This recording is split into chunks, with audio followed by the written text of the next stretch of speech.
Hey team, welcome to Monday Morning Pearls. Before we get into the pearl, want to point you towards our podcast. You can find it at spanthechasm.com/podcast. Podcast series built by conversations with expert senior sales leaders, key success habits, things teams are doing well, areas where they've made mistakes that we can all learn from. The whole point of this is to help you sell better today. Now on to the pearl. Hey gang, welcome back. Glad to have you here. Another edition of Monday Morning Pearls. And continuing our talks about what we're going to do from a standpoint of recession-proofing your sales teams. And I think this is just such a critically important time right now. Here's all I know. We're getting a little long in the tooth from an economic expansion perspective. I don't know if it's coming in 3 months or it's coming in 2 years, but I do know that these practices will help you every single day in growing your sales and doing some awesome things. But today we're going to talk about something I think that's incredibly important. We see it all the time with our clientele where they start out and they may have an over-concentration of clients in one particular sector. They may have an over-concentration of a client as far as their revenue base. And so something that we really want to lean in today a little bit is we have to start to diversify across sectors and verticals. So what do you think that's, Randy, tell me a little bit more about what you think is important. Well, imagine, Ken, you're running you're a salesperson, you're running a sales team, whatever that might be, and you're highly concentrated in a sector. And that sector gets hurt especially bad by the recession. Suddenly they go from an IT budget of $300 million a year to literally an IT budget of $75 million a year overnight. You get tremendous contraction. And if 40% of your business is in one sector that just dries up, your life just got a whole lot harder.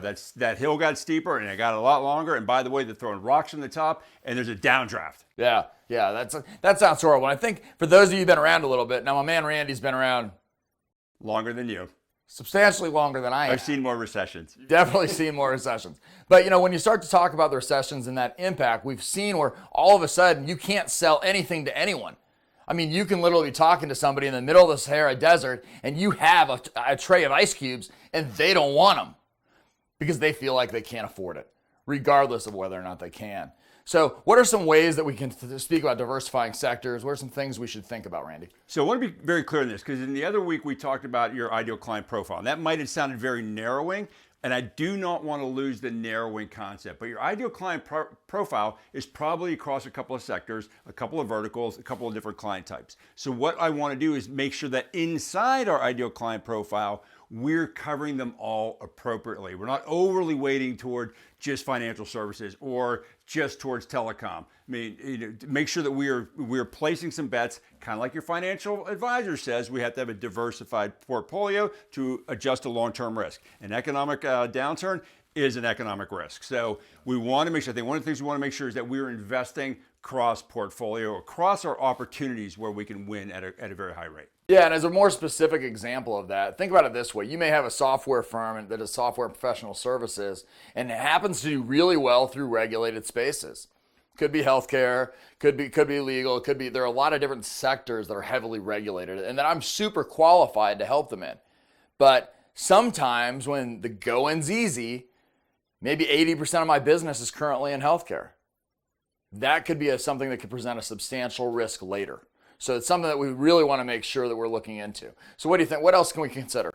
Well, I think we need to look at where our great opportunities, make sure that we're really investing and shoring up where our great opportunities are across these sectors, right? Maybe there's some in banking, financial, maybe there's some in telecom, maybe there's some in healthcare, whatever those might be. But hyper investing in some of these really good opportunities and which also might mean we have to say no to some other things. And I think that's the important thing, is saying no. We were discussing something with a client, or I was discussing something with a client just last week, and we went through their book of how many of these RFPs and how many of these things did you travel to which were outside your ICP. Well, what we found out is it was probably about 10% of all opportunities. Hundreds of thousands of dollars. And their close rate is probably about, 10% of what it is normally.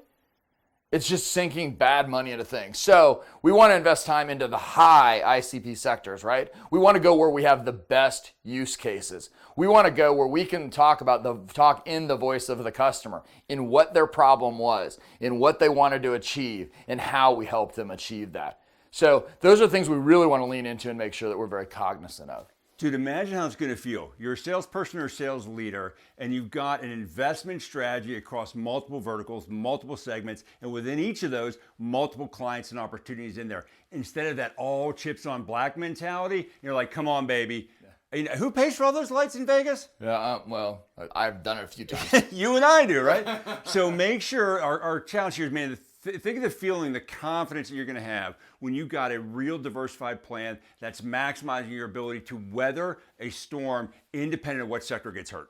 Yeah, it just would be an awesome feeling to understand. And that sense of focus, which is something we totally believe in, right? The discipline to be focused on the places where you can help the most. Because here's the one other another impact that people forget about. If it's a place where I help provide the most impact and the most ROI for my client, I also generally get to sell it for a higher dollar amount and higher margins.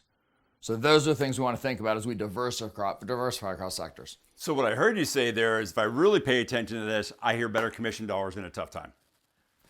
Yeah, most sales leaders I know are commission-based or at least have some sort of bonus structure. So, love it, man. We'd love to talk to you about these principles, whether it's today's on diversifying across sectors, verticals, and clients, use cases, markets, whatever it might be, or some of these other topics.